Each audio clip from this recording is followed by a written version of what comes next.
Hey guys, it's Cal with The Lighting Doctor. I hope you guys are enjoying all our do-it-yourself landscape lighting videos on YouTube and have taken advantage of our try it before you buy it kit.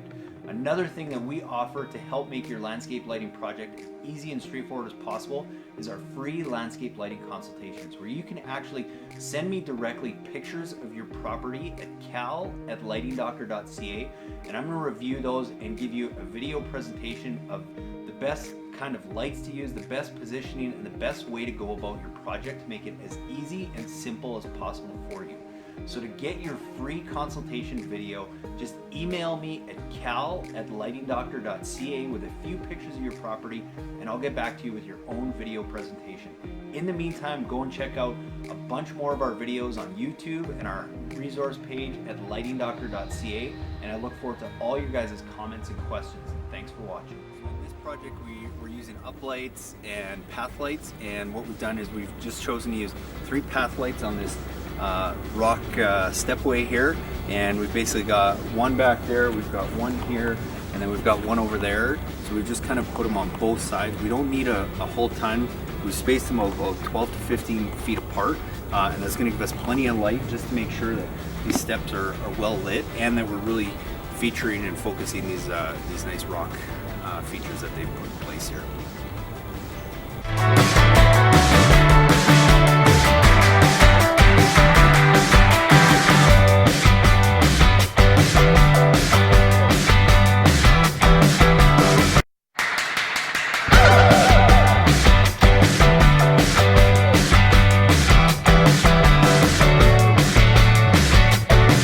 Okay, so step 1 in installing a landscape lighting system is really just determining what kind of lights you want to use.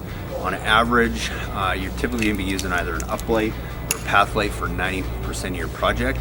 And if you're a do-it-yourselfer and it's your first time, I would recommend getting a good quality fixture, like an uplight like this, that takes an MR16 bulb like this, that you can go and you can interchange if you need to. So a good LED bulb will last you, anywhere from 10 to 50,000 hours depending on the quality. And the reason I like doing that is because if you install the light and you don't think it's bright enough or it doesn't look quite the way you want to, you can go and change that bulb out later with a brighter intensity one, a wider degree, and whatnot. And same thing with path lights. You go get a good quality LED path light that you can change the intensity down the road if you don't like the way it looks. So that's why I recommend a good quality light with a drop-in bulb like this, because then you can go and make changes after the fact. Okay, so step 2, after you've chosen all your lights, you got to choose your transformer. Now your transformer is going to be based on how many lights you have. So to keep this simple, say you've chosen to use 10 uplights on your project, and each one of those uplights takes 5 watts to run. So if you add that up, 10 times 5 is 50 watts, and you always want to size your transformer at least 10 to 20% more than the actual wattage of all of your lights. So if we need 50 watts, I'm going to recommend a 60 watt transformer or higher to make sure that we can power all those lights. And then from there, you can determine where to run all your wire out to each and every fixture. One thing I do recommend is, if you can, try and mount it on a good 4x4 post. All that'll do is that if you ever decide to move it or change things around, you don't have a bunch of holes in your house that you've mounted it to. The other thing to consider too is you want to place it somewhere that's going to be close to your GFCI receptacle, so that you can plug that in. And I would highly recommend getting like a weatherproof box like this for your GFCI receptacle, so that when you plug it in, you can keep all the water and the elements out. So once you've got your lights selected and your transformer selected, the next step is just to go around and start placing all your lights so that you can run out your wire. Usually I'll just dig a small hole, place my ground stake, and then try and get a rubber mallet so that you can hammer that light fixture in there, nice and solid in the ground.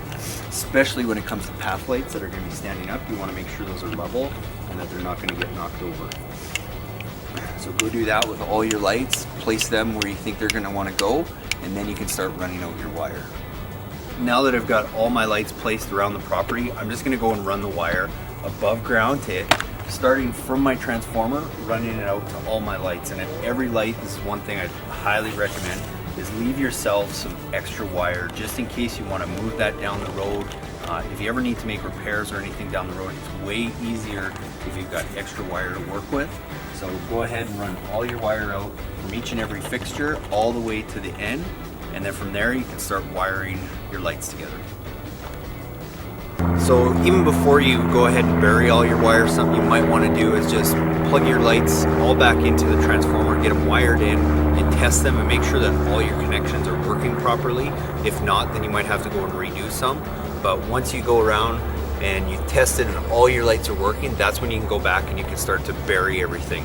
And even before you do that, you might want to adjust your lights. Most of the lights you're going to use are going to be adjustable in some way or form, and you want to get those angled however you have in your plan to highlight whatever feature it is that you want. A general rule of thumb is whatever angle you think you need, I would always try and put it a little bit higher or more upright. So if you think you need to aim it like this, I would probably try and aim it like this. Just as a general rule of thumb, I usually find you need to aim it a little higher than you actually think you do. And I would also recommend trying to make most of these adjustments at night when you can actually see what that light's going to look like on that feature that you're trying to accent.